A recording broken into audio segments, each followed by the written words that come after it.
الحمد لله رب العالمين والصلاة والسلام على سيد المرسلين اما بعد فاعوذ باللہ من الشیطان الرجیم بسم اللہ الرحمن الرحیم الحمد للہ ثم الحمد للہ۔ آج ہمارا خلاصہ 28ویں پارہ سورۃ المجادلہ سے پیش کیا جائے گا۔ سورہ مجادلہ ترتیب مصحف کے اعتبار سے 58 نمبر ہے اور ترتیب نزول کے اعتبار سے 105واں نمبر ہے۔ یہ مدنیہ ہے، 22 آیات ہیں، 3 رکوع ہیں۔ قد سمع اللہ قول التي تجادلك في زوجها وتشتكي الى الله والله يسمع تحاوركما ان اللہ سمیع بصیر۔ اس سورہ کا پس منظر یہ ہے کہ ایک صحابیہ خولہ بنت ثعلبہ کے ساتھ ان کے شوہر اوس بن صامت رضی اللہ تعالیٰ عنہ نے زہار کر لیا تھا۔ زہار کے ذریعے زمانہ جاہلیت میں بیوی شوہر پر حرام ہو جاتی تھی۔ خولہ بنت ثعلبہ رضی اللہ تعالیٰ عنہ رسول اللہ صلی اللہ علیہ وسلم کی خدمت میں حاضر ہوئیں اور کہا کہ پہلے میں جوان تھی، حسین بھی تھی، اب میری عمر ڈھل چکی ہے اور میرے چھوٹے چھوٹے بچے ہیں، انہیں شوہر کے پاس چھوڑتی ہوں تو ہلاک ہو جائیں گے، اور میں اپنے پاس رکھتی ہوں تو کفالت کے لیے میرے پاس مال نہیں ہے۔ رسول اللہ صلی اللہ علیہ وسلم نے خاموشی اختیار فرمائی کیونکہ ابھی زہار کا حکم نہیں آیا تھا۔ تو خولہ رسول اللہ صلی اللہ علیہ وسلم سے بحث و تکرار کرنے لگیں کہ میرے مسئلے کا حل کیا ہوگا، میرے مسئلے کا حل کیا ہوگا۔ تو ظاہر ہے وہ پریشان تھیں، تو پریشانی کا حل کے لیے حضور کے پاس وہ تکرار کر رہی تھی، اللہ تبارک و تعالیٰ سے فریاد کرنے لگیں۔ اللہ تبارک و تعالیٰ نے اس سورہ مبارکہ کی ابتدائی آیات میں بیان فرمایا، اے رسول صلی اللہ علیہ وسلم، اللہ نے اس عورت کی بات سن لی ہے، قبول کر لی ہے، جو آپ سے اپنے خامد کے بارے میں بحث کر رہی تھی اور اللہ سے شکایت کر رہی تھی، اور اللہ تم دونوں کی باتیں سن رہا تھا۔ بے شک اللہ بہت سننے والا، خوب دیکھنے والا ہے۔ چنانچہ خولہ رضی اللہ تعالی عنہ اللہ تعالیٰ کے اس حکم کے نزول کے سبب، اس حکم کا جو نزول ہوا اس کا سبب کون بنی؟ وہ حضرت خولہ رضی اللہ تعالی عنہ بنی۔ ایک بار حضرت عمر فاروق اعظم رضی اللہ تعالیٰ عنہ سواری پر جا رہے تھے تو خولہ نے انہیں روک لیا اور باتیں کرنے لگیں۔ کسی نے کہا امیر المومنین، اس بوڑھیا کی خاطر آپ اتنی دیر تک کیوں رکے ہیں؟ حالانکہ آپ امیر المومنین ہیں، جب آپ امیر المومنین تھے تو اس وقت تک وہ بوڑھیا ہو چکی تھی۔ تو آپ سے کہا کہ آپ کیوں رکے ہیں، اس بوڑھیا کے لیے آپ کیوں رکے ہیں؟ اور کام بھی ہیں، ہمارے سلطنت چلانی ہے۔ تو آپ نے فرمایا میں زمین پر اس کی بات کیوں نہ سنوں جس کی فریاد اللہ تبارک و تعالیٰ نے اپنی شان قدرت کے لائق آسمانوں پہ سنی۔ اس کے بعد اسلام میں زہار کا حکم نازل ہوا کہ لوگ اپنی بیویوں سے زہار کر لیں اور پھر رجوع کرنا چاہیں تو ان کا کفارہ بیوی سے قربت سے پہلے ایک غلام آزاد کرنا ہے، اور جسے اس کی استطاعت نہ ہو، جیسے آج کا دور غلام آزاد کرنے کا نہیں ہے، تو اس کے لیے 2 مہینے کے لگاتار روزے رکھنا ہوگا، اور جو یہ بھی نہ کر سکے، 60 روزے کون رکھے گا؟ وہ 2 مہینے کے جو روزے مثلا 60 ہیں، یہ کون رکھے گا؟ اتنی طاقت کس کے پاس؟ کہا کہ اگر یہ بھی نہ کر سکے تو پھر 60 مسکینوں کو 2 وقت کا کھانا کھلانا ہے، جس سے آج کل کے دور میں ایک صدقہ فطر کہتے ہیں۔ یہ صدقہ فطر جو ہوتا ہے وہ 2 ٹائم کا کھانا جو گندم کے حساب سے لگا کر، تو اس کی قیمت ہوتی ہے، تو یہ صدقہ فطر ہے۔ تو ایک صدقہ فطر یوں سمجھ لیں یہ 60 مسکینوں کو دیا جائے، یعنی 60 مسکینوں کو 2 وقت کا کھانا کھلانا۔ زہار کیا ہے، اس کی ڈیفینیشن کا بھی پتہ ہونا چاہیے۔ زہار یہ ہے کہ کوئی شخص اپنی بیوی سے کہے تو مجھ پر میری ماں کی پشت کی مثل ہے، یا بیوی کے کسی عضو کو اپنی ماں کے عضو سے تشبیہ دے، تو اس سے زہار ہو جاتا ہے۔ اگر کوئی شخص اپنی بیوی کو صرف اتنا کہے کہ تو میری ماں ہے یا بہن ہے، تو اگرچہ یہ قول ناپسندیدہ ہے، ماں کسی بیوی کو ماں بولنا، بہن بولنا، اگرچہ یہ ناپسندیدہ ہے، مگر اس سے کوئی چیز لازم نہیں آتی، یعنی زہار لازم نہیں آتا، اس سے بیوی حرام نہیں ہوتی۔ آیت نمبر 9 میں اللہ تبارک و تعالیٰ ارشاد فرماتا ہے، اس کا مفہوم کہ اس کا خلاصہ یہ ہے کہ معصیت پر مبنی سرگوشیوں سے رب کائنات نے منع فرمایا۔ آیت نمبر 10 میں آداب مجلس بیان کیے، اور آخری آیت میں فرمایا کہ مومن صادق اللہ تعالیٰ اور اس کے رسول کے دشمنوں سے دوستی نہیں کرتا۔ یہ بڑی اہم آیت مبارکہ ہے آج کل کے جو حکمران ہیں نا ان کے لیے۔ اللہ تبارک و تعالیٰ کیا فرماتا ہے؟ فرمایا کہ لا تجدوا قوما یؤمنون باللہ والیوم الآخر یوادون من حاد اللہ ورسولہ ولو كانوا آباءهم او ابناءهم او اخوانهم او عشیرتهم اولئک كتب في قلوبهم الایمان وأیدهم بروح منه ويدخلهم جنات تجری من تحتها الانہار خالدین فیها رضی اللہ عنہم ورضوا عنہ اولئک حزب اللہ الا ان حزب اللہ هم المفلحون۔ کہ جو خواہ وہ اس کے ماں باپ یا اولاد یا بہن بھائی یا خاندان کے لوگ ہی کیوں نہ ہوں، اس کے متعلق یہاں بیان فرمایا کہ اللہ کا دشمن جو ہو، اللہ کے رسول کا دشمن جو ہو، وہ اگر اس کا باپ بھی ہے نا تو یہ مومن اس کے ساتھ دوستی نہیں رکھے گا، یہ اس کی ماں ہی ہے نا یہ اس کے ساتھ مومن دوستی نہیں رکھے گا، یہ اس کا بہن بھائی ہی ہے نا اس کے ساتھ دوستی نہیں رکھے گا۔ تو پھر یہود و نصارہ، پھر وہ لوگ کہ جو ہیں ہی دشمن خدا، ہیں ہی دشمن رسول، گستاخ رسول، ان سے دوستیاں رکھ کر یہ امید لگانا کہ ہماری معیشت کو وہ پروموٹ کریں گے، آپ کی معیشت تباہ و برباد ہو جائے گی، آپ خود تباہ و برباد ہو جاؤ گے۔ کیوں؟ اس لیے کہ اللہ خود فرماتا ہے کہ تمہاری دوستیاں ان کے ساتھ نہیں ہوں گی۔ اس کے بعد سورۃ الحشر ہے، یہ بھی مدنیہ ہے، ترتیب نزول کے اعتبار سے 101 نمبر ہے، مصحف کے اعتبار سے اس کا 59 نمبر ہے، تو 24 آیات اور اس میں بھی 3 رکوع ہیں۔ سبح للہ ما فی السماوات وما فی الارض وهو العزیز الحکیم سے یہ سورہ مبارکہ شروع ہوتی ہے۔ آگے چل کے اس کی آیت نمبر 9 میں ایک واقعے کا پس منظر بیان ہوا کہ اہل ایمان جو ہے نا، وہ اہل ایمان خود حاجت مند ہونے کے باوجود اثار اور قربانی کا پیکر بن کر دوسروں کی حاجات پوری کرنے کو ترجیح دیتے ہیں۔ والذین تبوؤا الدار والایمان من قبلہم یحبون من ہاجر الیہم ولا یجدون فی صدورہم حاجۃ مما اوتوا ویؤثرون علی انفسہم ولو کان بہم خصاصہ ومن یوق شح نفسہ فاولئک هم المفلحون۔ پھر آگے آیت نمبر 10 میں فرمایا کہ والذین جاؤوا من بعدہم یقولون ربنا اغفر لنا ولاخواننا الذین سبقونا بالایمان ولا تجعل فی قلوبنا غلا للذین آمنوا ربنا انک رؤوف الرحیم۔ یہ ہے وہ آیت مبارکہ جو ایصال ثواب کی ہمارے پاس دلیل ہے۔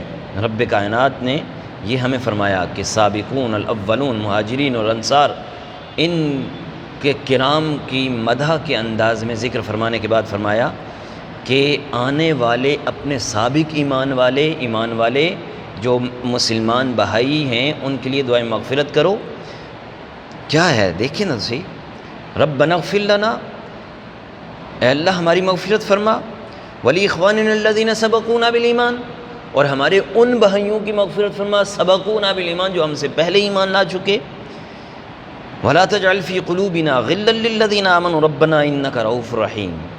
یہ آیات مبارکہ آگے چل کے آیت نمبر 21 میں اللہ تبارک و تعالیٰ نے قرآن مجید کی جلالت اور ہیبت کو بیان فرمایا کہ اگر ہم اس قرآن کو پہاڑ پر نازل کرتے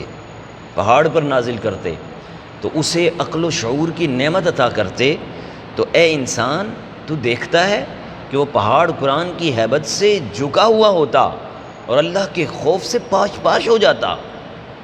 اس صورت کے آخری آیت میں جہاں اللہ تبارک و تعالیٰ کی متعدد اسماء مبارکہ کا یکجا بیان فرمایا گیا، جیسے فرمایا نا هو اللہ الذی لا الہ الا هو الرحمن الرحیم، الرحمن هو اللہ الذی لا الہ الا هو عالم الغیب والشہادۃ هو الرحمن الرحیم، هو اللہ الذی لا الہ الا هو الملک القدوس السلام المؤمن المہیمن العزیز الجبار المتکبر سبحان اللہ عما یشرکون، هو اللہ الخالق البارئ المصور له الاسماء الحسنى یسبح له ما فی السماوات والارض وهو العزیز الحکیم۔ یہاں یہ بات بیان کی ہے کہ ہر ظاہر و باطن کو وہ جاننے والا وہ رحمان ہے، وہ رحیم ہے۔ پھر مزید صفات بیان فرمائی، وہ ملک ہے یعنی بادشاہ ہے، قدوس ہے یعنی نہایت پاک ہے، السلام ہر نقص اور کمزوری سے محفوظ ہے، المؤمن امان عطا کرنے والا، المہیمن نگہبان، العزیز نہایت غالب، الجبار نہایت عظمت والا، المتکبر کبریائی والا، سبحان اللہ نہایت بے عیب ہے، پاک ہے، الخالق ہے، الباری ہے، یعنی فرمایا بڑی حکمت والا، اور فرمایا کہ تمام اچھے نام اسی رب کے ہیں، وَهُوَ الْعَزِيزُ الْحَكِيمُ وَهُوَ الْعَزِيزُ الْحَكِيمُ۔ پھر اس کے بعد سورہ ممتحنہ ہے، یہ مدنیہ ہے، اس میں یہ مصحف کے اعتبار سے اس کا 60 نمبر ہے، نزول کے اعتبار سے یہ 91 یعنی 91 نمبر ہے، اس میں 13 آیات ہیں اور 2 رکوع ہیں۔ یا ایھا الذین آمنوا لا تتخذوا عدوی وعدوکم اولیاء، یہاں سے یہ شروع ہوئی۔ اس صورت میں اہل ایمان کو دشمنان خدا اور دشمنان اسلام کی دوستی سے منع فرمایا، اس میں بھی دشمنان خدا سے اور دشمنان رسول سے، بد مذہب سے، یہودی سے، نصارہ سے، کفار سے، ان تمام قسم کے لوگوں سے دوستی سے منع فرمایا ہے۔ البتہ یہ فرمایا جنہوں نے تم سے دین کے معاملے میں قتال نہیں کیا اور تمہیں جلاوطن نہیں کیا، تو ان سے نیکی کرنے اور انصاف کرنے سے اللہ نہیں روکتا، لیکن جنہوں نے دین کے معاملے میں مسلمانوں سے قتال کیا، انہیں جلاوطن کیا یا اس سلسلے میں مسلمانوں کی دشمنوں کی مدد کی، تو اللہ ان کی دوستی سے منع فرماتا ہے، اور فرماتا ہے کہ ان سے دوستی کرنے والا ظالم ہے۔ آج دیکھیں یہود و نصارہ جو ہیں، آج جو سارے ایک کاز پہ اکٹھے ہو گئے، انہوں نے کشمیر کے نہتے مسلمانوں پر ظلم و جبر کرنے والے انڈیا فاسٹ، اس کے ساتھ انہوں نے مدد کی۔ پھر برما کے مسلمانوں کو شہید کرنے والے ان ظالموں کی ان لوگوں نے مدد کی۔ پھر فلسطین میں مسلمانوں کو شہید کرنے والے وہ جہنمی اسرائیل، اس نے جب وہ مسلمانوں کو شہید کر رہا ہے، بیت المقدس کو اس نے قبضے میں کیا ہوا ہے، تو یہ یہود و نصارہ ایک ہو کر اس کی مدد کر رہے ہیں۔ تو یہ کیا ہے؟ قرآن منع فرما رہا ہے ایسے کو دوست بنانا۔ آج نمبر 11 میں ارشاد ہوتا ہے، اللہ تبارک و تعالیٰ نے نبی کریم صلی اللہ علیہ وسلم کو فرمایا، اگر مومنات صحابیات آپ سے ایک طے شدہ دستور اور منشور پر بیعت کرنا چاہیں تو ان کی بیعت قبول کیجئے اور ان کے لیے استغفار اللہ سے کیجئے۔ وہ منشور یہ ہے کہ وہ اللہ کے ساتھ کسی کو شریک نہ ٹھہرائیں، اللہ کے ساتھ کسی کو شریک نہ ٹھہرائیں۔ اور اس کے بعد کیا ہے؟ تم فَآتُوا الَّذِينَ ذَهَبَتْ أَزْوَاجُهُمْ مِثْلَ مَا أَنفَقُوا وَاتَّقُوا اللَّهَ الَّذِي أَنْتُمْ بِهِ مُؤْمِنُونَ يَا أَيُّهَا النَّبِيُّ إِذَا جَاءَكَ الْمُؤْمِنَاتُ يُبَايِعْنَكَ عَلَىٰ أَلَّا يُشْرِكْنَ بِاللَّهِ شَيْئًا وَلَا يَسْرِقْنَ وَلَا يَزْنِينَ وَلَا يَقْتُلْنَ أَوْلَادَهُنَّ وَلَا يَأْتِينَ بِبُهْتَانٍ يَفْتَرِينَهُ بَيْنَ أَيْدِيهِنَّ وَأَرْجُلِهِنَّ وَلَا يَعْصِينَكَ فِي مَعْرُوفٍ فَبَايِعْهُنَّ وَاسْتَغْفِرْ لَهُنَّ اللَّهَ إِنَّ اللَّهَ غَفُورٌ رَحِيمٌ۔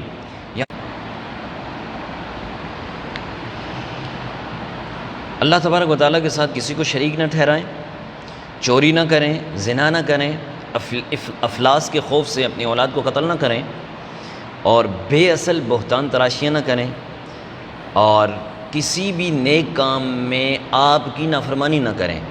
حدیث پاک میں ہے کہ بعض اوقات رسول اللہ صلی اللہ علیہ وسلم صحابہ کرام سے فرماتے کہ اگر تم بھی بیعت مومنات کرنا چاہو تو آؤ کرو۔ اس کے بعد سورۃ الصف شروع ہوئی، یہ ترتیب مصحف کے اعتبار سے 61 نمبر ہے، نزول کے اعتبار سے 109 نمبر ہے، 14 آیات 2 رکوع ہیں۔ سبح للہ ما فی السماوات وما فی الارض وهو العزیز الحکیم سے یہ سورہ مبارکہ شروع ہوتی ہے۔ اس سورہ مبارکہ کے اس کے شروع میں قول و فعل کے تضاد سے منع کیا گیا، اور یہ کہ اللہ تعالیٰ ایسے لوگوں سے ناراض ہوتا ہے جن کے قول اور فعل میں تضاد ہوتا ہے۔ مزید فرمایا اللہ تعالیٰ ان مجاہدوں کو پسند کرتا ہے جو اس کی راہ میں صف بستہ قتال کرتے ہیں، جیسے وہ سیسہ پلائی ہوئی دیوار کی طرح ہوتے ہیں۔ پھر آیت نمبر 8 سے فرمایا کہ دشمنان دین چاہتے ہیں کہ اللہ کے پھونکوں سے بجا دیں، اللہ اپنے نور کو پورا کرنے والا ہے، خواہ یہ کافر کتنا ہی کافروں کو کتنا ہی ناگوار گزرے، اللہ اپنے نور کو پورا کرنے والا ہے۔ آیت نمبر 9 میں بتایا کہ اللہ نے اپنے رسولوں کو ہدایت اور دین حق کے ساتھ اس لیے بھیجا کہ اسے تمام باطل ادیان پر غالب کرے، خواہ مشرکوں کو یہ کتنا ہی ناگوار ہو۔ آیت نمبر 10 میں مسلمانوں کو اللہ کے ساتھ ایک تجارت کی، اور پھر یہ بیان فرمایا کہ وہ اپنے مالوں کو، اپنے جانوں کو اللہ کی راہ میں جہاد کے لیے فروخت کر دیں، اللہ کی راہ میں جہاد کے لیے صرف کر دیں۔ اس سورت کے شروع میں، اس کے بعد سورت جمعہ شروع ہوتی ہے۔ یہ سورہ ترتیب مصحف کے اعتبار سے 62، ترتیب نزول کے اعتبار سے 110 نمبر ہے۔ یسبح للہ ما فی السماوات ما فی الارض الملک القدوس العزیز الحکیم، اس سے یہ سورہ مبارکہ شروع ہوئی۔ اس میں بعثت رسول کے مقاصد کو بیان کیا، یعنی تلاوت آیات الہی، تزکیہ نفس اور تزکیہ باطن اور کتاب و حکمت کی تعلیم۔ اس کے بعد یہودیوں کا ذکر، اور انہیں دعوت دی گئی کہ اگر تمہارا دعویٰ سچا ہے کہ تم تمام لوگوں کو چھوڑ کر تم ہی اللہ کے دوست ہو، تو اگر تم اس دعوے میں سچے ہو نا تو پھر موت کی تمنا کرو۔ یہ تمنا کیسے کریں گے؟ فرمایا نا، قُلْ يَا أَيُّهَا الَّذِينَ هَادُوا إِن زَعَمْتُمْ أَنَّكُمْ أَوْلِيَاءُ لِلَّهِ مِن دُونِ النَّاسِ فَتَمَنَّوُا الْمَوْتَ إِن كُنتُمْ صَادِقِينَ وَلَا يَتَمَنَّوْنَهُ أَبَدًا بِمَا قَدَّمَتْ أَيْدِيهِمْ وَاللَّهُ عَلِيمٌ بِالظَّالِمِينَ قُلْ إِنَّ الْمَوْتَ الَّذِي تَفِرُّونَ مِنْهُ فَإِنَّهُ مُلَاقِيكُمْ ثُمَّ تُرَدُّونَ إِلَىٰ عَالِمِ الْغَيْبِ وَالشَّهَادَةِ فَيُنَبِّئُكُم بِمَا كُنتُمْ تَعْمَلُونَ۔ بیان فرمایا کہ یہ موت کی تمنا نہیں کریں گے۔ پھر قرآن سے پیشگوئیوں کی کہ اپنے ناروا کرتوتوں کے سبب یہ کبھی بھی موت کی تمنا نہ کریں گے۔ اس صورت کے دوسرے رکوع میں نماز جمعہ کی فرضیت، یا ایھا الذین آمنوا اذا نودی للصلاۃ من یوم الجمعۃ فاسعوا الی ذکر اللہ وذروا البیع ذلکم خیر لکم ان کنتم تعلمون فاذا قضیت الصلاۃ فانتشروا فی الارض وابتغوا من فضل اللہ واذکروا اللہ کثیرا لعلکم تفلحون واذا رأوا تجارۃ او لہوا انفضوا الیہا وترکوک قائما قل ما عند اللہ خیر من اللہو ومن التجارہ واللہ خیر الرازقین۔ یہاں نماز جمعہ کی فرضیت کا حکم نازل ہوا۔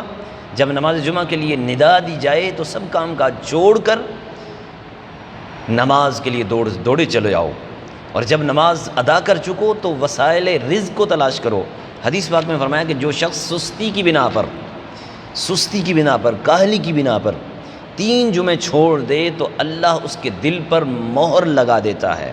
اور ایک اور حدیث میں رسول اللہ صلی اللہ علیہ وسلم نے برسر ممبر فرمایا، لوگ جمعہ ترک کرنے کی روش سے باز آ جائیں، ورنہ اس نافرمانی کی پاداش میں اللہ ان کے دلوں پر مہر لگا دے گا اور وہ غافل ہو جائیں گے۔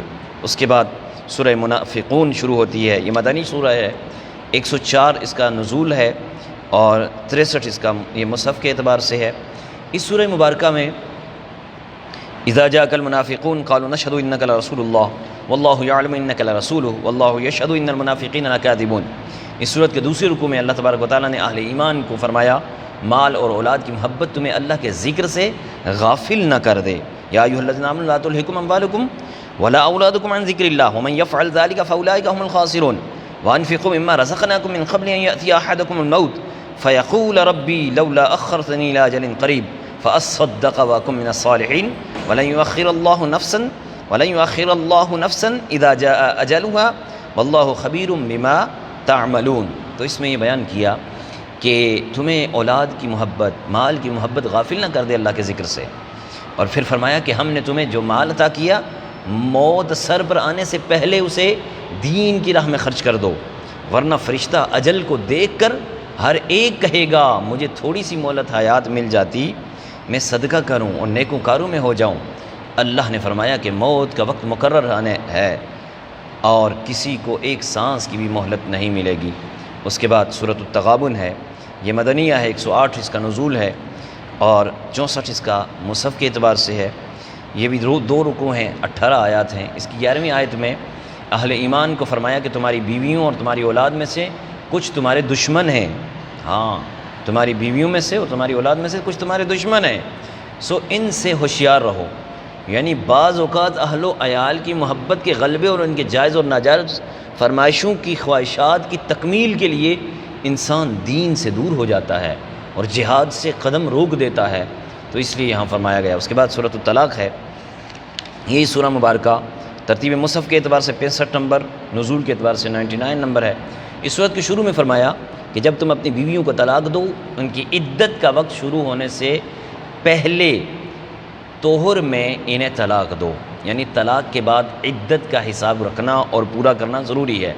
قرآن مجید میں مختلف احوال کی مناسبت سے عدت کے احکام بیان کیے ہیں، جو یہ ہیں جس عورت کو ماہواری یعنی مینسز آتی ہو، اس کی عدت اس کے 3 دورانیے ہے اور طلاق پاکی کے اس دورانیے میں دینی چاہیے جس میں شوہر نے عورت سے قربت نہ کی ہو۔ دوسرا یہ کہ جس عورت کو ماہواری نہ آتی ہو اس کی عدت 3 مہینے ہے۔ قرآن میں ایسی عورت کو عائسہ عورت کہا ہے۔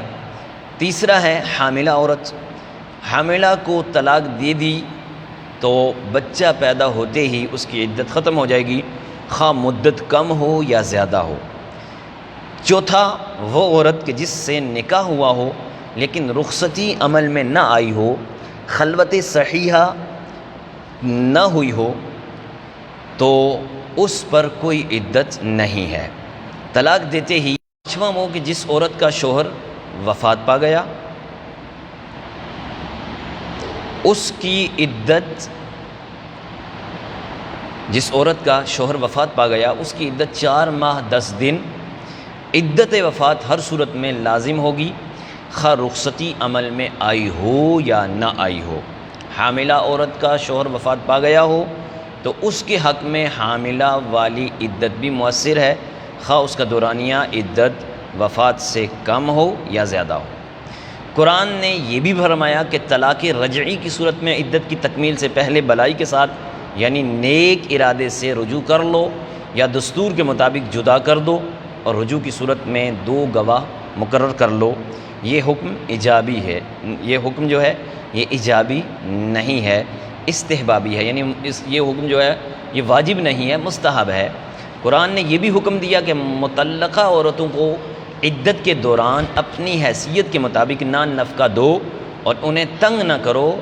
اگر وہ حاملہ ہیں تو وضع حمل تک، ڈلیوری تک ان کو نان نفقہ دو، اور اگر وضع حمل کے بعد، ڈلیوری کے بعد بچے کی پرورش کرنے اور دودھ پلانے پر آمادہ ہو تو انہیں اجرت بھی دو، یعنی وہ 2 سال جو دودھ پلائے گی اس دودھ پلانے کی انہیں اجرت بھی دو۔ اور یہ تمام مصارف صاحب حیثیت اپنی حیثیت کے مطابق ادا کرے اور تنگ دست اپنی حیثیت کے مطابق ادا کرے، یعنی اگر کوئی صاحب حیثیت ہے تو وہ اپنی حیثیت کے مطابق 10,000 20,000 40,000 1 لاکھ بھی دینا چاہتا ہے تو دے، اور کوئی اگر تنگ دست ہے تو وہ اتنا کرے کہ جتنا ایک بچے کے دودھ پر خرچہ ہوتا ہے۔ اس کے بعد سورۃ التحریم شروع ہوتی ہے۔ اس سورہ مبارکہ کا جو نزول ہے، نزول کے اعتبار سے 107 نمبر ہے اور مصحف کے اعتبار سے 66واں نمبر ہے۔ اس سورت کے شروع میں بیان ہوا کہ رسول اللہ صلی اللہ علیہ وسلم نے بعض وجوہ سے شہد نہ کھایا اور شہد نہ کھانے کی قسم بھی فرمائی۔ اللہ تبارک و تعالیٰ نے فرمایا کہ آپ کفارہ ادا کر کے قسم توڑ دیں۔ ازواج رسول کو تنبیہ کرتے ہوئے فرمایا کہ اگر نبی نے تمہیں طلاق دے دی تو ان قریب ان کا رب ان پر کو تمہارے بدلے میں تم سے بہتر بیویاں دے دے گا، جو فرما بردار ہوں گی، ایماندار ہوں گی، اطاعت گزار ہوں گی، توبہ کرنے والی ہوں گی، اور عبادت گزار، روزہ دار، اطاعت گزار، توبہ کرنے والیاں، عبادت گزار، روزہ دار، شوہر دیدہ اور کنواریاں ہوں گی۔ ظاہر ہے کہ اس کی نوبت ہی نہیں آئی ہے۔ اس کے معنی یہ ہیں کہ ازواج مطہرات طیبات بھی ہیں، امہات المومنین رضی اللہ تعالیٰ عنہن نے اللہ کے رسول کے دل و جان سے راضی کیا۔ تو عام بندہ اگر رسول اللہ کو راضی کرے تو اس کو اللہ کو راضی کرتا ہے، اس سے اللہ راضی ہوتا ہے۔ تو یہ تو ازواج مطہرات ہیں، انہوں نے تو تن من دن سب کچھ قربان کیا حضور کے لیے۔ آگے چل کے آیت نمبر 6 میں مسلمانوں کو حکم ہوا کہ اپنے آپ کو اور اپنے گھر والوں کو اس آگ سے بچاؤ جس کا ایندھن آدمی اور پتھر ہیں۔ اپنے آپ کو، یا ایھا الذین آمنوا قوا انفسکم واہلیکم نارا وقودھا الناس والحجارہ علیہا ملائکۃ غلاظ شداد لا یعصون اللہ ما امرہم ویفعلون ما یؤمرون۔ اس میں بیان فرمایا کہ اپنے گھر والوں کو، اپنی اولاد کو اس آگ سے بچاؤ جس کا ایندھن آدمی اور پتھر ہیں۔ پھر آیت نمبر 8 میں خالص توبہ کرنے کا حکم ارشاد ہوا، یا ایھا النبی جاہد الکفار والمنافقین واغلظ علیہم ومأواہم جہنم وبئس المصیر۔ اس سے پہلے آیت ہے، یا ایھا الذین آمنوا توبوا الی اللہ توبۃ نصوحا عسى ربکم ان یکفر عنکم سیئاتکم ویدخلکم جنات تجری من تحتها الانہار یوم لا یخزی اللہ النبی والذین آمنوا معه نورهم يسعى بين أيديهم وبأيمانهم يقولون ربنا أتمم لنا نورنا واغفر لنا إنك على كل شيء قدير۔ اور آیت نمبر 10 میں، آیت نمبر 9 میں محارب کفار سے جہاد کا حکم ہوا۔ پھر اس کے بعد 29واں پارہ شروع ہوا، یہ سورہ ملک سے شروع ہوتا ہے، یہ ترتیب مصحف کے اعتبار سے 67 نمبر ہے، نزول کے اعتبار سے 77 نمبر پر ہے۔ اس میں حدیث پاک میں سورہ ملک کی بڑی برکات بیان ہوئی ہیں، اسے نجات دینے والی اور حفاظت کرنے والی بھی کہا گیا ہے۔ اس سورت کی تلاوت عذاب قبر میں تخفیف اور نجات کا باعث ہے۔ اس کی ابتدا اللہ تعالیٰ نے موت اور حیات کی حکمت بیان فرمائی ہے۔ اس کا مقصد بندوں کی آزمائش ہے کہ کون عمل کے میزان پر سب سے بہتر ثابت ہوتا ہے۔ اگلی آیات میں اللہ تبارک و تعالیٰ نے اوپر تلے 7 آسمانوں کی تخلیق کو اپنی قدرت کی نشانیاں قرار دیتے ہوئے فرمایا کہ اللہ کی تخلیق میں تمہیں کوئی عیب یا نقص نظر نہیں آئے گا۔ ایک بار پھر نظر پلٹ کر دیکھ لو، کیا اس میں تمہیں کوئی شگاف نظر آتا ہے؟ پھر بار بار نظر اٹھا کر دیکھ لو، اللہ کی تخلیق میں کوئی عیب، کوئی جول، کوئی کجی، کوئی کمی نہیں ہے۔ تمہاری نظر تھک ہار کر لوٹ آئے گی، ناکام پلٹ آئے گی۔ آسمان اول کے نیچے لاتعداد چمکتے تاروں کو اللہ نے کمکموں سے تعبیر فرمایا ہے۔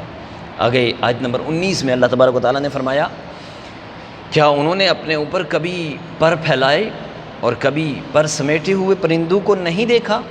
ان کو فضا میں رحمان کے سوا کوئی روک نہیں سکتا۔ آیت نمبر 23 میں فرمایا کہ اللہ وہ ہے جس نے تمہیں پیدا کیا، وہ تمہیں سننے، دیکھنے، سمجھنے کی صلاحیتیں عطا کیں، مگر کم بندے اللہ کی نعمتوں کا شکر ادا کرتے ہیں۔ اس کے بعد سورۃ القلم ہے۔ اس سورت کے شروع میں اللہ تبارک و تعالیٰ نے قلم اور کارکنان قضاء اور قدر کی نوشتوں کی قسم فرمائی ہے۔ نون والقلم وما یسطرون ما انت بنعمت ربک بمجنون وان لک لاجرا غیر ممنون وانک لعلی خلق عظیم۔ پھر فرمایا کہ اپنے رسول مکرم کا دفاع فرمایا کہ اپنے رب کے فضل سے آپ مجنون نہیں ہیں اور آپ کے لیے کبھی ختم نہ ہونے والا اجر ہے، اور آپ اخلاق کے عظیم مرتبے پر فائز ہیں۔ ان قریب آپ دیکھ لیں گے اور وہ بھی دیکھ لیں گے کہ تم میں کون مجنون ہے۔ عام اصول یہ ہے کہ جس پر الزام ہوتا ہے وہ اپنی صفائی خود پیش کرتا ہے، لیکن رسول اللہ صلی اللہ علیہ وسلم کو اللہ تعالیٰ نے اعزاز عطا فرمایا ہے کہ آپ پر کفار اور مشرکین کی جانب سے جو الزام لگا نا، اللہ تبارک و تعالیٰ نے آیات قرآنی میں ان کا رد فرمایا۔ دیکھیں موسیٰ علیہ السلام پر لگا تو انہوں نے خود جواب دیا، عیسیٰ علیہ السلام پر لگا تو انہوں نے خود جواب دیا۔ اسی طرح جتنے بھی انبیاء گزرے تو ان کی قوموں نے ان کی جو الزامات لگائے تو انہوں نے خود اس کا جواب دیا۔ تو میرے آقا صلی اللہ علیہ وسلم کی جب باری آئی تو میرے آقا پر بھی الزامات، میرے آقا پر بھی کفار نے الزامات لگائے، تو اس کا دفاع رب کائنات نے خود کیا، نہ کہ محبوب کو کہا کہ محبوب آپ جواب دیں۔ نہیں، رب کائنات نے خود اس کا جواب دیا، کہا کہ میرے محبوب یہ خود ہی مجنون ہیں، یہ خود ہی پاگل ہیں، یہ خود ہی دیوانے ہیں۔ آگے چل کے آیت نمبر 4 میں ارشاد ہوتا ہے وَإِنَّكَ لَعَلَىٰ خُلُقٍ عَظِيمٍ، کہ اخلاق مصطفیٰ کی عظمتوں کا بیان، اور یہ عظمت مخلوق کے پیمانے سے نہیں، خالق جل جلالہ کے پیمانے سے ہے۔ علا کا کلمہ عربی میں استعلا یعنی کسی چیز پر کمانڈنگ پوزیشن جو ہوتی ہے اس کو ظاہر کرنے کے لیے آتا ہے، سپرلیٹو ڈگری کے لیے آتا ہے۔ اس سے معلوم ہوا کہ رسول اللہ صلی اللہ علیہ وسلم کے کردار کو اخلاق کے رائج پیمانوں سے نہیں ناپا جائے گا، بلکہ جو کردار آپ کی ذات کا حصہ بن جائے وہی عظیم قرار پائے گا۔ آیت نمبر 8 سے اللہ تبارک و تعالیٰ نے رسول اللہ صلی اللہ علیہ وسلم کو فرمایا کہ کفار چاہتے ہیں نا کہ دین کے معاملے میں آپ ان سے بے جا رعایت برتیں تاکہ وہ بھی جواب میں رعایت کریں۔ ایسا نہیں ہو سکتا، حق پر کوئی سمجھوتا نہیں ہو سکتا۔ اس کے بعد ایک دشمن رسول، مفسرین کرام کے مطابق یہ ولید بن مغیرہ ہے، اس کی 9 قبیح اوصاف بیان کیے، 9 قبیح اوصاف۔ اوہ اللہ اکبر! اس میں سے ایک یہ فرمایا عتل بعد ذلک زنیم، کہ میرے محبوب یہ آپ پر جو کیچڑ اچھا رہا ہے نا، آپ کو جو آپ کی جو گستاخی کرنے والا ہے، تو گستاخ رسول یعنی حضور کی جو دل آزاری کرنے والا ہے وہ کتنا ناپسند ہے۔ اللہ تعالیٰ فرماتا ہے عتل بعد ذالک زنیم، کبھی اس کی باتیں بیان کی وہ جھوٹا ہے، وہ مکاری ہے، وہ اس طرح کا ہے، وہ اس طرح کا ہے۔ فرمایا عتل بعد ذالک زنیم، وہ نطفہ حرام کا بچہ ہے، وہ حلال کا نہیں ہو سکتا۔ جو میرے محبوب پر انگلی اٹھائے وہ حلال کا نہیں۔ عتل بعد ذالک زنیم کہا ہے رب نے، اور قرآن میں یہ کہا ہے وہ حرامی بچہ ہے، وہ حلال کا نہیں ہے۔ تو اس کی سورت کی آخری آیت کے بارے میں علماء نے لکھا کہ اس آیت کو پڑھ کر کوئی اگر دم کرے تو نظر بد کا ازالہ ہو جاتا ہے۔ وہ کیا ہے؟ وَإِن يَكَادُ الَّذِينَ كَفَرُوا لَيُزْلِقُونَكَ بِأَبْصَارِهِمْ لَمَّا سَمِعُوا الذِّكْرَ وَيَقُولُونَ إِنَّهُ ذِكْرٌ لِّلْعَالَمِينَ۔ اس کے بعد سورۃ الحاقہ یہ شروع ہوتی ہے۔ اس سورہ مبارکہ کے شروع میں قیامت کے حق اور یقینی ہونے کا بیان کیا گیا، پھر قوم سمود اور عاد اور فرعون پر نازل ہونے والے عذابات کا ذکر۔ یہ مضامین کیونکہ قرآن پاک کے کئی جگہوں پر گزر چکے ہیں جو ہم نے کچھ نہ کچھ بیان کیے ہیں۔ آگے آیت نمبر 19 سے بتایا کہ قیامت میں جس نامہ اعمال اس کے دائیں ہاتھ میں دیا جائے گا یہ اس کے سرخ رو ہونے کی علامت ہے، اس کی کامیاب ہونے کی علامت ہے، اس کی جنتی ہونے کی ٹکٹ ہے، اور وہ افتخار کے ساتھ لوگوں سے کہے گا آؤ میرا نامہ اعمال پڑھو۔ اس کے برعکس جس کا نامہ اعمال الٹے ہاتھ میں دیا جائے گا، بائیں ہاتھ میں دیا جائے گا، یہ اس کی رسوائی کی علامت ہوگی، یہ اس کی ذلت کی علامت ہوگی، یہ اس کی جہنم میں جانے کی علامت ہوگی، اور یہ کہے گا کاش مجھے میرا نامہ اعمال دیا ہی نہ جاتا اور موت کے ساتھ ہی میرا قصہ ہمیشہ کے لیے ختم ہو جاتا۔ انہی آیت میں صالحین کے لیے جنت کی نعمتیں اور منکرین کے لیے اخروی عذابات کا ذکر ہے۔ پھر آگے سورۃ المعارج ہے۔ اس سورہ مبارکہ کے شروع میں عذاب قیامت کے ایک بار پھر بیان کیا۔ حشر کا ایک دن 50,000 سال کے برابر ہوگا، آسمان پگھلے ہوئے تانبے کی طرح ہو جائے گا، پگھلے ہوئے تانبے کی طرح، پہاڑ دہنی ہوئی رنگین اون کی طرح ہو جائیں گے، کوئی کسی کا پرسان حال نہ ہوگا۔ اس وقت مجرم یہ تمنا کرے گا کہ بیوی، بھائی، رشتہ دار سبھی کو اپنا فدیہ دے کر جان چھڑا لے۔ اس صورت میں اہل حق ان کی اعلیٰ صفات اور اخروی جزا کا بیان ہے، اور اس امر کا بھی بیان ہے کہ قرآن نہ کسی شاعر کا بیان ہے اور نہ کسی کاہن کا کلام ہے، یہ صرف اور صرف رب ذوالجلال کا کلام ہے۔ اس کے بعد سورۃ النوح یہ شروع ہوتی ہے۔ یہ سورہ مبارکہ حضرت نوح علیہ السلام کی بارگاہ میں، حضرت نوح علیہ السلام اللہ کی بارگاہ میں فریاد کرتے ہیں کہ میں نے اپنی قوم کو شب و روز دعوت حق دی مگر ان کی سرکشی میں اضافہ ہی ہوتا رہا۔ جب میں انہیں دعوت حق دیتا ہوں تو یہ قبول حق سے انکار کرتے ہیں، کانوں میں انگلیاں ٹھوستے ہیں اور ضد اور تکبر میں اپنے آپ کو کپڑوں سے ڈھانپ لیتے ہیں۔ میں ان سے کہا کہ تم اپنے رب سے استغفار کرو، وہ بہت زیادہ معاف فرمانے والا ہے، وہ تم پر موسلادھار بارش فرمائے گا اور مالوں اور بیٹوں سے تمہاری مدد کرے گا۔ جب نوح علیہ السلام جماعت انبیاء میں طویل ترین عرصہ تبلیغ گزارنے کے بعد قوم کے ایمان سے مایوس ہوئے تو انہوں نے اللہ کی بارگاہ میں ان لوگوں کے لیے دعائے عذاب کی، اے اللہ ان کا نام و نشان مٹا دے، اور اس موقع پر اپنے لیے، اپنے والدین کے لیے اور جملہ مومنین اور مومنات کے لیے دعائے مغفرت کی۔ تو یہ بھی ایک دلیل ہے کہ تمام کے لیے، مومنین اور مومنات کے لیے دعائے مغفرت کی جا سکتی ہے، یہ انبیاء کرام کی سنت ہے۔ اس کے بعد سورہ جن ہے۔ اس سورہ مبارکہ میں اس امر کا بیان ہوا کہ جنات عالم بالا میں خبروں کے سنگ جو خبریں ہوتی تھیں ان کو لینے کے لیے جایا کرتے تھے، مگر اب وہ وقت آ گیا تھا کہ عالم بالا میں ان کا داخلہ بند ہو گیا، اور جو بھی جاتا محافظ اس کا راستہ روک لیتا اور آگ کے گولے ان پر برسانے لگتے اور ان پر آگ کے، یعنی یوں سمجھ لیں جس کو ہم کہتے ہیں گرز لگنا شروع ہو جاتے۔ جنات نے مشورہ کیا کہ پورے روئے زمین کا جائزہ لے اور دیکھیں کہ آخر یہ سارا منظر یہ کیوں الٹ گیا، یہ تبدیل کیوں ہو گئی، یہ تبدیلی کیوں آ گئی، کہ ضرور کوئی بڑی تبدیلی آئی ہے کہ ہمارا اب داخلہ بھی بند ہو گیا، اب ہم وہاں پر عالم بالا میں جا بھی نہیں سکتے۔ اب انہوں نے مشورہ کیا تو پوری روئی زمین پر وہ پھیل گئے دیکھنے کے لیے۔ حضرت ابن عباس رضی اللہ تعالیٰ عنہ بیان کرتے ہیں کہ ان کی ایک جماعت تہامہ مکہ کی طرف گئی، اور وہاں نبی اکرم صلی اللہ علیہ وسلم عکاظ کے بازار میں اپنے اصحاب کو صبح کی نماز پڑھا رہے تھے۔ جب انہوں نے قرآن سنا جب قرآن سنا تو کہا یہی وہ چیز ہے جو ہمارے اور آسمان کے درمیان حائل ہو گئی ہے، اور پھر انہوں نے جا کر اپنی قوم سے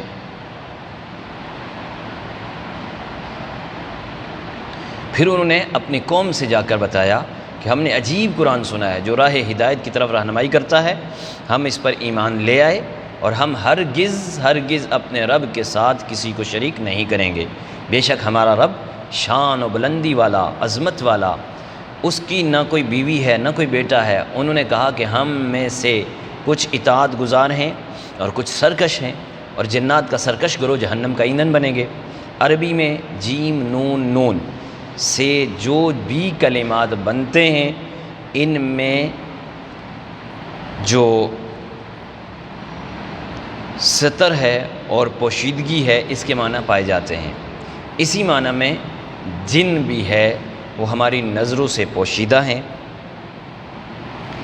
اور گھنے باغ کو زمینی درختوں کی کثرت سے چھپ جائیں تو انہیں جنت کہتے ہیں، سینے میں پوشیدہ دل کو جنان کہتے ہیں، رحم میں بچے کو جنین کہتے ہیں، اور ڈھال کو جنہ کہتے ہیں، وغیرہ وغیرہ۔ آیت نمبر 26 میں بیان فرمایا کہ ہر غیب کا جاننے والا اللہ ہے، سو وہ اپنے ہر غیب پر کسی کو مطلع نہیں فرماتا ما سوا ان کے کہ جن کو اللہ نے پسند فرما لیا، جو سب اس کے رسول ہیں۔ اس سے معلوم ہوا کہ اللہ تعالیٰ اپنے نبیوں کو علم غیب بھی عطا فرماتا ہے۔ اس کے بعد سورہ مبارکہ سورہ مزمل ہے۔ مصحف کے اعتبار سے اس کا 73 نمبر ہے، نزول کے اعتبار سے اس کا تیسرا نمبر ہے۔ تیسرے نمبر پر یہ سورہ مبارکہ نازل ہوئی تھی۔ اس صورت میں محبت کے انداز میں اللہ تبارک و تعالیٰ نے نبی کو ان کے خاص ادا کے ساتھ مخاطب فرمایا، یا ایھا المزمل، اے چادر اوڑھنے والے۔ اس صورت میں اللہ تبارک و تعالیٰ نے نبی کے قیام اور لیل کا بیان فرمایا، قم اللیل الا قلیلا۔ قرآن کے انداز بیان سے معلوم ہوتا ہے کہ آپ ساری رات جو ہے قیام فرماتے تھے۔ اللہ تبارک و تعالیٰ نے فرمایا کہ آپ رات کو نماز میں قیام کریں، مگر تھوڑا، آدھی رات یا اس سے بھی کام کر لیں، یا اس پر کچھ اضافہ کر دیں، اور ورتل القرآن ترتیلا، قرآن کو ٹھہر ٹھہر کر پڑھیں۔ یہ بھی فرمایا کہ رات کو اٹھنا نفس پر سخت باری ہے اور کلام کا درست رکھنے والا۔ نیز فرمایا کہ آپ اپنے رب کے نام ذکر کرتے رہیں اور سب سے منقطع ہو کر اسی کے ہو رہیں۔ دوسرے رکوع میں پھر فرمایا کہ آپ کا رب جانتا ہے کہ آپ کبھی 2/3 رات کے قریب قیام کرتے ہیں، کبھی آدھی رات، کبھی تہائی رات تک، اور آپ کے ساتھ صحابہ کی ایک جماعت بھی مصروف عبادت ہوتی ہے۔ اللہ تبارک و تعالیٰ نے تکرار کے ساتھ فرمایا جتنا آسانی سے قرآن پڑھ سکتے ہو پڑھ لیا کرو۔ علماء کرام نے فرمایا کہ یہ تہجد کے بارے میں ہے، اور آپ پر نماز تہجد فرض تھی یا واجب تھی۔ اس کے بعد سورۃ المدثر ہے۔ اس سورہ مبارکہ میں اللہ تبارک و تعالیٰ نے آپ کو شان محبوبی کے ساتھ خطاب فرمایا، اے چادر اوڑھنے والے، اے چادر لپیٹنے والے، یا ایھا المدثر قم فانذر وربک فکبر وثیابک فطہر۔ اے چادر اوڑھنے والے، چادر لپیٹنے والے، اٹھیے اور لوگوں کو اللہ کے عذاب سے ڈرائیے اور اپنے رب کی کبریائی کا اعلان کیجیے۔ آگے چل کے فرمایا کہ جہنمیوں سے پوچھا جائے گا کہ تمہارے جہنم میں جانے کا سبب کیا بنا، تو وہ کہیں گے کہ ہم نماز پڑھنے والوں میں سے نہ تھے، ہم مسکین کو کھانا کھلانے والوں میں سے نہ تھے، ہم لغو کاموں میں مشغول رہتے تھے، ہم قیامت کے دن کو جھٹلانے والے تھے، موت سر پر آ گئی تھی۔ اس سے یہ سبق ملتا ہے کہ اہل ایمان اور جنت کے طلبگاروں کو جہنمیوں کی عادات سے بچنا چاہیے۔ آگے سورہ قیامہ ہے، یہ ان لوگوں کے بارے میں ہے جو آخرت کے منکر ہیں۔ اللہ تعالیٰ نے قسم ذکر فرمائی کہ کیا انسان نے یہ گمان کر رکھا ہے کہ ہم مرنے کے بعد اس کی ہڈیوں کو جمع نہیں کریں گے؟ کیوں نہیں؟ ہم اس بات پر قادر ہیں کہ ان کی انگلیوں کے پورے جیسے بھی پہلے تھے ویسے ہی بنا دیں گے۔ آیت نمبر 16 میں فرمایا کہ رسول وحی ربانی کو جلدی یاد کرنے کی شوق میں آپ اپنی زبان کو حرکت نہ دیا کریں۔ اس قرآن کو جمع کرنا اور اس کی زبانی آپ کی زبان پر جاری کرنا ہمارے ذمہ کرم پر ہے۔ جب ہم یعنی ہمارا بھیجا ہوا فرشتہ پڑھ لینا تو آپ پڑھے ہوئے کی اتباع کریں، پھر اس کا معنی بیان کرنا ہمارے ذمہ ہے۔ سورت کے آخر میں آخرت کے احوال کا ذکر ہوا، اس کے بعد سورۃ الدہر ہے۔ اس سورۃ مبارکہ کے شروع میں بتایا کہ اللہ تعالیٰ نے بندوں کو ہدایت دے کر ان کی آزمائش کی ہے۔ اس صورت میں انفاق فی سبیل اللہ، مسکین، یتیم اور اسیر یعنی قیدی کو کھانا کھلانا کی نیکی کو اپنے بندوں کا وصف کمال کے طور پر بیان کیا۔ اس صورت کے بیشتر جو آیات ہیں جنت کی نعمتوں کا ان کا ذکر ہے جو پہلے بیان ہو چکا۔ اس کے بعد سورۃ المرسلات، اس سورہ مبارکہ کے شروع میں آثار قیامت کا ذکر ہے اور بار بار تکرار کے ساتھ فرمایا کہ اس دن قیامت کو جھٹلانے والوں کے لیے ہلاکت ہے، اور آخر میں ایک بار پھر اہل تقوی کے لیے اجر آخرت اور اخروی نعمتوں کی بشارت ہے۔ الحمدللہ یہ آج ہمارا خلاصہ تھا۔ کل انشاءاللہ 30ویں پارے پر ہمارا 30ویں پارے کا خلاصہ ہوگا، اور کل بڑی رات بھی ہے، یعنی